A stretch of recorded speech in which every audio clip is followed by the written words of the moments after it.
Three important fire button setting जिसको on करते ही आपका फायर बटन हो जाएगा बहुत ज्यादा पावरफुल, जो आपके गेम प्ले को बना देगी अज्जू भाई से राइज स्टार। अरे यार क्या बात कर रहे हो यार भाई साहब, मतलब कुछ भी बोलो। तो ऐसे अज्जू भाई का भी आजकल गेम प्ले सुधर गया है फायर राइज गेमिंग के टिप्स एंड ट्रिक देखकर।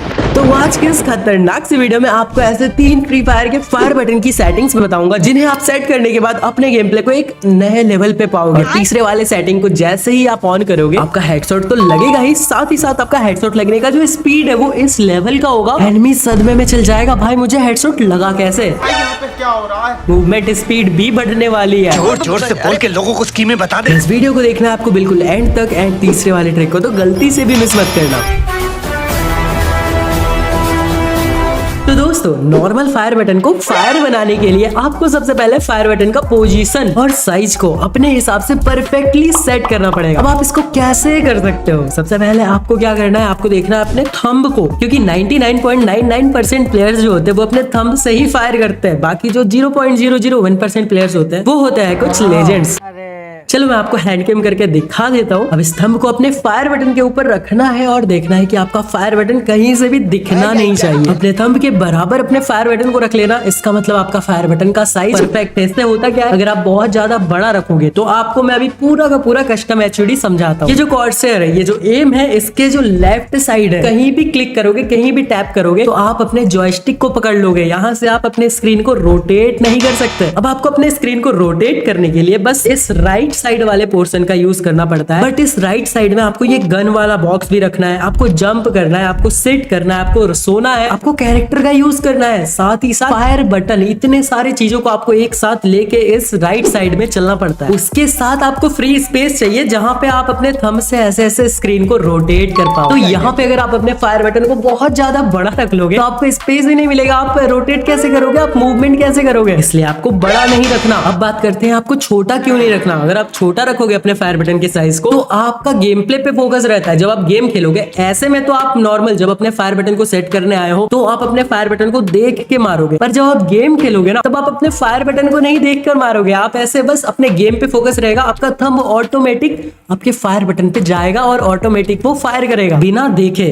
तब कई बार क्या होता है, अगर आपका फायर बटन बहुत छोटा है तो आपका थंब जो है वो थोड़ा सा इधर उधर चला जाता है, जिसकी वजह से फायर नहीं होता है। तब क्या होता है, आपको एनिमी मार के चला जाता है। यहाँ पे ये मिस्टेक होती है। इसलिए दोस्तों साइज तो मैटर करता है, साइज परफेक्ट होना चाहिए, ज्यादा बड़ा भी नहीं ज्यादा छोटा भी नहीं। अब बात करते हैं फायर बटन के पोजीशन की। मैंने अपने बहुत सारे वीडियोस में कहा है कि अपने फायर बटन को रखना है आपको थोड़ा सा नीचे, जिससे कि आपको ड्रैग करने के लिए एक अच्छा सा जगह मिले। पर फिर मैंने एक चीज नोटिस किया कि जब हम ड्रैग करते हैं तो वो कुछ मिली सेकेंड्स में ही ड्रैग होके ऊपर चला जाता है, एंड हमें सिर्फ एनिमी के यहाँ से यहाँ तक एम को लेके जाना होता है। अब एम पैर से हेड तक जाएगा, उसमें स्पीड मैटर करता है यार, डिस्टेंस मैटर नहीं करता। फायर बटन को मैं कितना ऊपर तक ड्रैग कर रहा हूँ, हाँ ये तब काम आएगा जब मैं एक ही गन से बहुत देर तक लगातार फायर करूँ। पर मेरी वीडियोस में आपने ये भी सीखा होगा कि आपको लगातार कभी भी किसी भी गन से फायर नहीं करना है, उससे आपका गन रिकॉइल करेगा और आपका गोली इधर उधर जाएगा, हेडशॉट तो लगेंगे ही नहीं। आपको 5 से 6 गोली एक बार में फायर करना है। फिर अगर एनिमी नहीं मरता है, इतने में तो एनिमी हेडशॉट से खत्म हो जाना चाहिए, बट फिर भी अगर नहीं होता है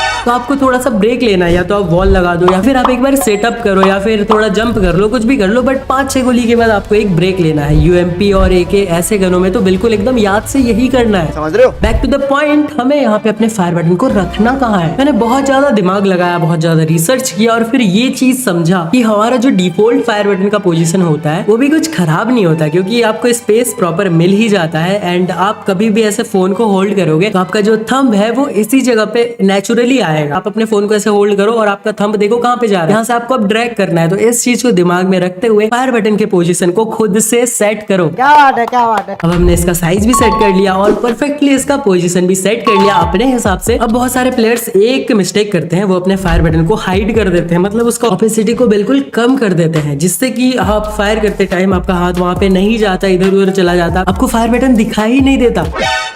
कहाँ देखिए, कभी भी अपने फायर बटन के साइज को 50-60 से कम ही नहीं करना चाहिए, उससे ज्यादा ही रखना चाहिए, क्योंकि हमारा माइंड ऐसे वर्क करता है, वो चीज दिखाई देगा तो फास्ट हमारा हाथ, हमारा जो थंब है वो फास्टली उस चीज पे जाएगा। अगर वो दिखाई नहीं देगा, हमें ऐसे अंधा मारेंगे, कई बार उस पे टैप नहीं होगा, इधर उधर हो जाएगा, बिल्कुल ही फास्ट उस चीज पे नहीं जाएगा। हमारा माइंड ऐसे ही वर्क करता है यार, जो चीज दिखाई देता है उस पे हमारा मूवमेंट फास्ट होता है। आप इस चीज को एक बार ट्राई करके देखना, एक बार बिल्कुल ऑपोजिट 0 करके देखना और एक बार 100 पे करके देखना, आपको बहुत ज्यादा डिफरेंस पता चलेगा। बाकी एक चीज मैंने यूट्यूब पे कहीं पे तो देखा था कि ये जो लेफ्ट फायर बटन है ना, इसको ला के फायर बटन के ऊपर रख देना होता है और उसके बाद इसको पकड़ के फायर करना होता है, ड्रैग करना होता है, तो बहुत अच्छे से ड्रैग होता है। पर इस चीज को मैंने ट्राई किया अपने फोन में तो मुझे कोई भी डिफरेंस का अनुभव नहीं हुआ। आप चाहो तो आप इस चीज को ट्राई कर सकते हो और मुझे कमेंट में बताने क्या ये चीज वर्क कर रही है, क्या इससे ज्यादा हेडशॉट लग रहे हैं या फिर क्या हो रहा है इस चीज से। बाकी इस फायर बटन का काम होता है एनिमी को हेडशॉट मारना और कोई काम नहीं होता, क्योंकि आप एनिमी को 10 बॉडी शॉट मारोगे 20-20 का, तब जाके वो डाउन होगा। वहीं पे अगर आप एनिमी को 2 हेडशॉट मार दोगे तो वो खत्म हो जाएगा। बात तो सही है। और हेडशॉट मारने के लिए आपको ऑलवेज करना रहता है ड्रैग, और ड्रैग करने के लिए काम करता है हमारा सेंसिटिविटी। अगर आपका सेंसिटिविटी परफेक्टली सेट है तो आप इजीली एनिमीज को हेडशॉट मार पाओगे। फायर बटन का रोल तो रहता ही है 90%, पर सेंसिटिविटी भी इसमें वर्क करती है और उसका भी रोल रहता है 90%। टोटल हो गया 180% भाई। मैं तो यही कहूंगा कि आप जितना ज्यादा हो सके अपने सेंसिटिविटी को रखो।